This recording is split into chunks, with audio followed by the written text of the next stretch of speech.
श्री स्वामी समर्थ महाराज पुण्यतिथी 2026 ही बुधवारी 15 एप्रिल 2026 रोजी साजरी केली जाईल।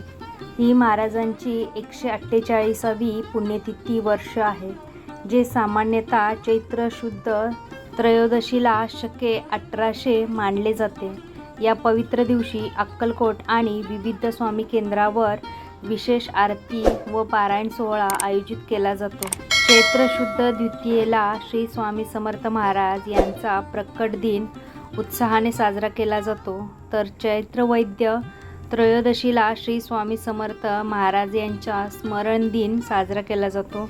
स्वामींची शिकवण, उपदेश, स्वामी विचार यांचे स्मरण करून स्वामींच्या चरणी विशेष अशी सेवा अर्पण केली जाते। हॅलो, नमस्कार, श्री स्वामी समर्थ। मी रेश्मा तुम्हा सगळ्यांचं रेश्माच्या दुनियादारीमध्ये पुन्हा एकदा स्वागत करते।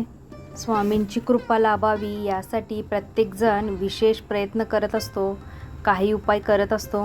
बुधवारी 15 एप्रिल 2026 रोजी श्री स्वामी समर्थ महाराजांची पुण्यतिथी आहे।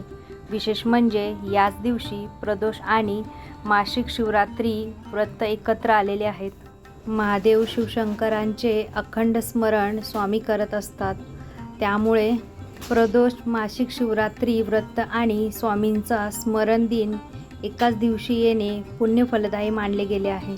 13 एप्रिल 2026 पासून ते स्वामी स्मरण दिनापर्यंत न चुकता स्वामी सेवा केल्यास लाभ होऊ शकतो असे म्हटले जाते।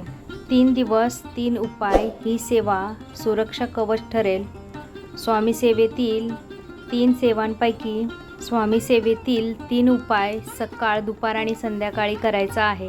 सकाळच्या वेळेत पहिला उपाय करावा। एक वही घ्यावी आणि त्यावर 21 वेळा श्री स्वामी समर्थ असे लिहावे।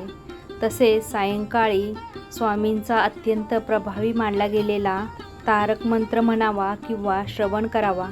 हे दोन्ही उपाय करताना सकाळी आणि सायंकाळी वेळ निश्चित करावी।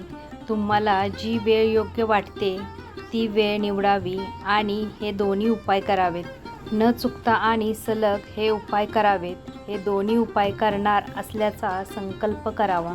तिसरा उपाय म्हणजे डोळे मिटून पूर्ण श्रद्धेने श्री अक्कलकोट स्वामी समर्थाय नमः या मंत्राचा जप करावा।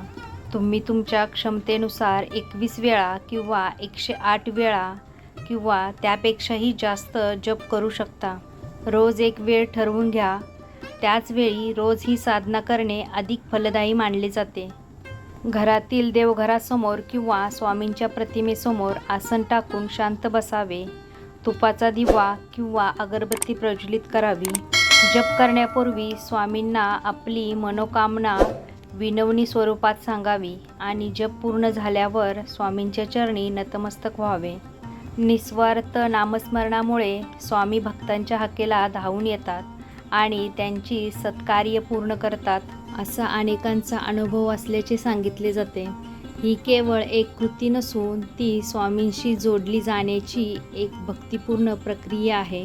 स्वामी नक्कीच शुभ करतील अशी अढळ श्रद्धा कायम ठेवा। स्वामींवरील निष्ठा आणि श्रद्धा कधीही कमी होऊ देऊ नका। स्वामींवर विश्वास ठेवून सतत नामस्मरण, स्वामी सेवा करत राहा। तर बघा, लवकरच स्वामींची पुण्यतिथी येत आहे, तर तुम्ही सुद्धा या सांगितलेल्या स्वामींची सेवा करा आणि स्वामींचा आशीर्वाद घ्या। तुम्हाला आजची माहिती आवडली असेल तर व्हिडिओला जास्तीत जास्त लाईक, शेअर, सबस्क्राईब करा। पुन्हा भेटूया आपण उद्याच्या नवीन व्हिडिओसोबत। तोपर्यंत सगळ्यांना श्री स्वामी समर्थ। जय जय स्वामी समर्थ।